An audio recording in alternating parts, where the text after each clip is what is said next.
नमस्कार पूरे भोजपुरी श्रोता दर्शक के। हम गुरु राजा विशेष बात खातिर हम वीडियो संदेश के माध्यम से भेज रहल बानी कि जौन 9 मार्च के जहानाबाद में कार्यक्रम रहल हमरा और निशा उपाध्याय के बीच में कुछ तकरार भइल। मंच पर हम कुछ कहनी, वो कुछ कहली, ओकरा बाद फिर हम मान के चली कि झगड़ा होला तो दू फट केहू कम पिटाला केहू बेसी पिटा जाला। तो ओमे रउआ सब भी जाना तानी कहावत बा कि ताली एक हाथ से ना बाजे। लेकिन शुरुआत में हम कहनी कि भाई प्रोडक्ट निशा उपाध्याय माने हमारे प्रोडक्ट है। प्रोडक्ट मतलब होता है कि भाई मंच पर आपको मदद करना, ठीक है, हम गवा नहीं सकते, आगे बढ़ाने सभी अपने किस्मत से बढ़ते हैं, लेकिन पूरे भोजपुरी श्रोता भी जानती है।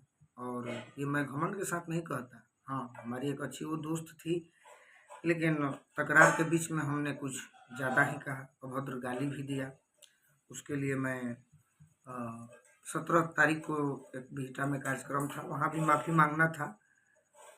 वहाँ पे साथ में भी गाने के लिए लोग बोल रहे थे। तो मेरी उस दिन तबीयत बड़ी ख़राब थी, मुझे इंजेक्शन भी लेना पड़ा, आवाज़ नहीं निकल रहा था, बोलने का तक मन नहीं था। लेकिन अब किसी का कार्यक्रम था तो मुझे जाना पड़ा।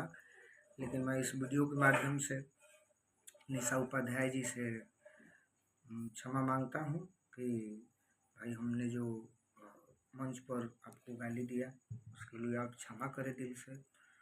और रही बात भोजपुरी की, तो मैं पूरी भोजपुरी की इंडस्ट्री जानती है, चाहे श्रोता भी हों चाहे कैमरामैन हो, हर कोई जानता है। लोग कहते हैं कि गोलू राजा ऐसे हैं वैसे नहीं। देखे, मेरे कहे हुए बात को कोई गलत ठहरा सकता है, मेरे गाए हुए गीत को कोई नहीं ठहरा सकता। और इसी बात से मैं घमंड से कहता हूँ, घमंडी मैं नहीं हूँ, लेकिन घमंड मुझे इस बात का है कि मैं साफ सुथरा के बल पर भोजपुरी के लिए लड़ रहा हूँ।